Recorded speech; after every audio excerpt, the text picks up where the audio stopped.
नागिन चुड़ैल और बाज चुड़ैल।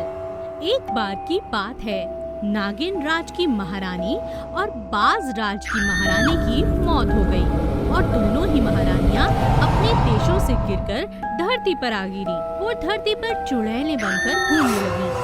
नागिन चुड़ैल पहले आ गिरी थी, जिसकी वजह से उसने अपने रहने के लिए एक पीपल का पेड़ चुन लिया और कुछ ही देर बाद बाज चुड़ैल भी गिर गई, तो उसने भी अपने लिए वही पीपल का पेड़ ही चुना। जब बाज चुड़ैल वहाँ गिरी तो उसे नहीं पता था कि वहाँ एक और चुड़ैल पहले से रहती है। क्या कर रही हो तुम यहाँ? चली जाओ यहाँ से, ये मेरा पेड़ है, समझी? मैं क्यों जाऊं? ये मेरा पेड़ है, तुम चली जाओ यहाँ से। मैं कहीं जाने वाली नहीं। ऐसा करते करते दोनों की आपस में खूब बहस शुरू हो गई और दोनों बहस करते करते उसी पेड़ पर सो गई। अगले दिन एक व्यापारी आकर उसी पीपल के पेड़ के नीचे सो गया। उसने अपना घोड़ा पास में खड़ा किया। जैसे ही दोनों चुड़ैलों ने उसे देखा तो दोनों अपना शिकार बनाने उसे नीचे आ पहुंची। मौका देखते ही बाज चुड़ैल उस आदमी के अंदर घुस गई और देखते ही देखते नागिन चुड़ैल भी गुस्से में आकर उसके घोड़े में घुस गई। अब क्या था, घोड़े के रूप में नागिन चुड़ैल अब गांव की तरफ भागी और उसके पीछे ही आदमी के रूप में नागिन चुड़ैल भी भागी। उन्हें देखकर गांव के सभी लोग डर गए। इतने में गांव के मुखिया जी वहां आ गए और वो उन दोनों को रोकने ही वाले थे कि नागिन चुड़ैल अपने असली रूप में आ गई और उसे देखकर बाज चुड़ैल भी अपने असली रूप में आ गई। बाज चुड़ैल मुखिया जी को अपने पंजों में जकड़कर पीपल के पेड़ पर ले गई। अरे अरे, छोड़ो मुझे चुड़ैल, कहाँ लेके जा रही हो? और वहीं उनके पीछे पीछे नागिन चुड़ैल भी आ गई। तुम अपने आप को समझते क्या हो? ऐसा जहर फेंकूंगी तुम पर कि भस्म हो जाओगी। तुम क्या समझती हो, तुम्हें मैं छोड़ दूंगी? अपने नाखूनों से चीर कर रख दूंगी। हाँ। बाज चुड़ैल ने अपने नुकीले पंजे नागिन की आंख में मार दिए। नागिन चुड़ैल ने अपने जहरीली जुबान से दांतों से उसे मार डाला। दोनों में काफी घंटों तक लड़ाई चलती रही और वो दोनों बुरी तरह से जख्मी होकर नीचे गिर पड़ी। उतने में ही मौका पाते ही मुखिया जी वहाँ से गांव की ओर भागे। अरे चलो मेरे साथ, वो दोनों वहाँ जख्मी पड़ी होंगी, उन्हें चलकर आग लगा देते हैं। लेकिन जब वो गांव वालों के साथ वापस आए तो उन सब ने मिलकर उन दोनों को वहीं आग लगा दी और उन्हें मुक्ति दे दी। और उसके बाद फिर कभी भी उस गांव में किसी चुड़ैल का साया नहीं पड़ा। कौन है? माधव की पत्नी माया रोज रात को चुड़ैल बन जाया करती थी। यह बात किसी को पता नहीं थी। माधव रोज अपनी पत्नी को रात को कुर्सी से बांध दिया करता था ताकि वो बाहर ना निकल पाए। एक रात माधव माया को कुर्सी से बांधना भूल गया। आधी रात को जब उसकी नींद खुली, माधव उठो, उठो यहाँ से। तूने बहुत दिन मुझे बहुत सताया है, मुझे बांध कर रखा है। आज मैं तुझे रस्सी से बांध दूंगी। माधव घबरा कर उठता है। माया जी मुझे माफ कर दो, मैं आइंदा कभी ऐसा नहीं करूँगा, मुझसे गलती हो गई, मुझे माफ कर दो माया जी। अरे मैं माया थोड़ी ना हूँ, मेरा नाम तो सुंदरी है, सुंदरी। बोल बोल सुंदरी मुझे। नहीं सुंदरी जी आप बहुत सुंदर हो, सुंदरी जी आप बहुत सुंदर हो। अच्छा लगा ये सुनकर, मुझे बहुत भूख लगी है। जा मेरे लिए ताजा मांस लेकर आ, एकदम ताजा। ठीक है सुंदरी जी, आप आराम कीजिए, मैं अभी आपके लिए ताजा मांस लेकर आता हूँ। हे भगवान, मैं क्या करूँ, अब इसके लिए ताजा मांस कहाँ से लेकर आऊँ? माधव भागा भागा अपने दोस्त सोनू के पास जाता है। सोनू भाई, सोनू भाई, सोनू भाई दरवाजा खोलो, सोनू भाई दरवाजा खोलो। अरे कौन है इतनी रात को? अरे माधव तू, क्या हुआ? सोनू भाई मेरी मदद करो, मैं बहुत मुसीबत में फंस गया हूँ। माधव ने सोनू को सारी बात बताई। अरे माधव तुम कितने भोले हो, चलो मैं तुम्हारे साथ चलता हूँ और भाभी को उस चुड़ैल से छुटकारा दिलाता हूँ। बस तुम 1 मिनट रुको, मैं अभी आता हूँ।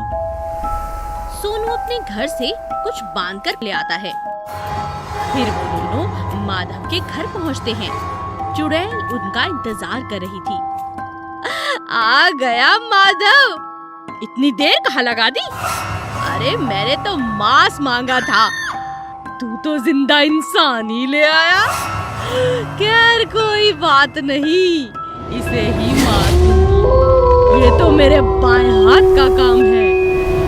जैसे ही चुड़ैल सोनू की तरफ उसे मारने के लिए बढ़ती है, अचानक सोनू उस बंधे कपड़े में से हनुमान जी की मूर्ति निकालकर चुड़ैल के आगे कर देता है।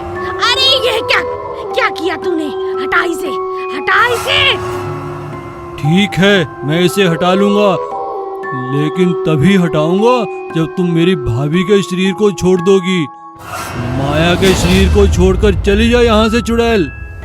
जाती हूँ और फिर कभी नहीं लौटूंगी। चुड़ैल वहाँ से चली जाती है और सोनू की मदद से माधव को अपनी पत्नी दोबारा मिल जाती है। कुछ ही देर में माधव की पत्नी को होश आता है। माधव यह लो, यह हनुमान की मूर्ति अपने पास रखो। इसके आगे भूत चुड़ैल सब अपनी शक्तियाँ खो देते हैं और सब कुछ पहले की तरह अच्छा हो जाता है।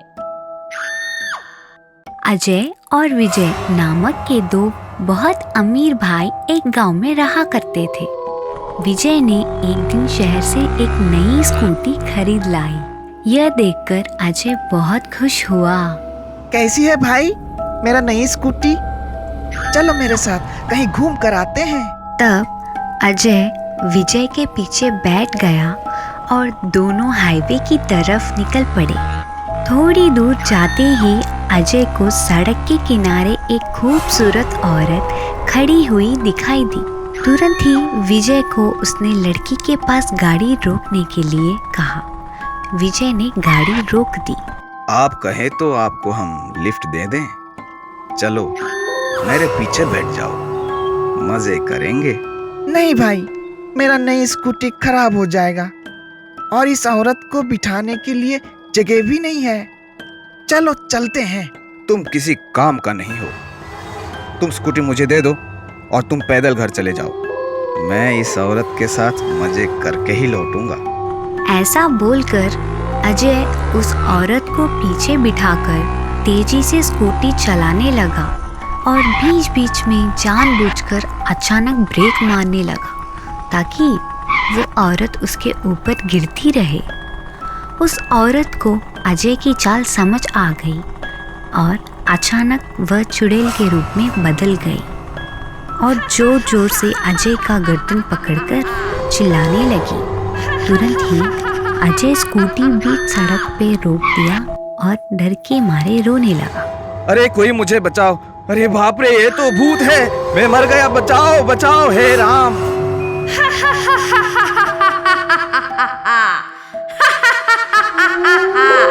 तुम्हें बचाने यहाँ कोई नहीं आएगा।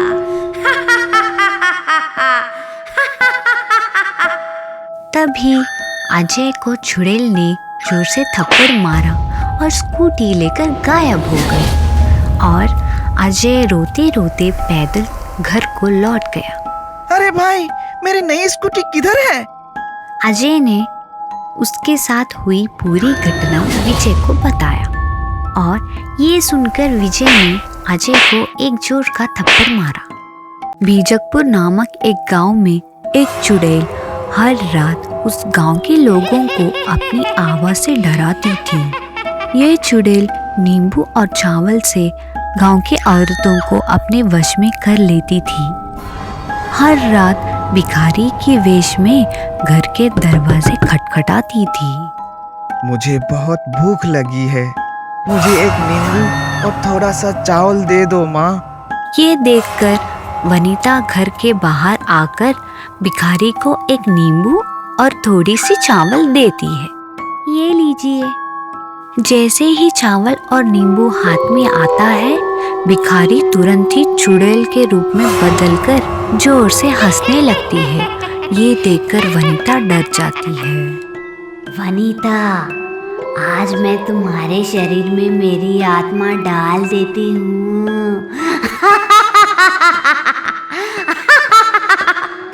ये बोलकर वनीता को अपने वश में कर लेती है। ऐसे ही हर रोज गांव की औरतों को अपने वश में लेकर मजा करती थी।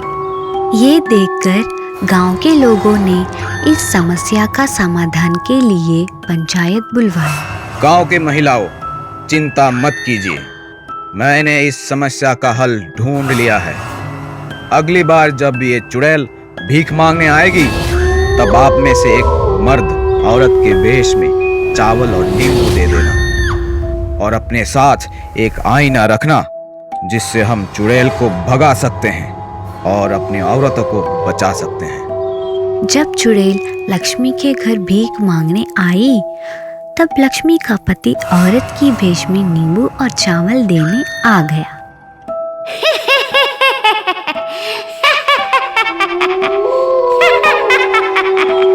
अब मेरी आत्मा तेरे अंदर आ गई। लेकिन साड़ी में मर्द होने के कारण चुड़ैल का मंत्र काम नहीं किया। तभी लक्ष्मी का पति उस चुड़ैल को आईना दिखा दिया। आईना देखते ही वह चुड़ैल आईने में कैद हो गई और सभी गांव वाले हंसने लगे। हाय हाय, तुम लोगों ने मुझे क्यों बंदी बनाया है? मैं तुम लोगों को नहीं छोड़ूंगी। तुरंत लक्ष्मी का पति उस आईने को नीचे फेंककर तोड़ देता है। इसके साथ ही चुड़ैल भी मर जाती है और गांव के सारी औरतों को चुड़ैल से मुक्ति मिल जाती है।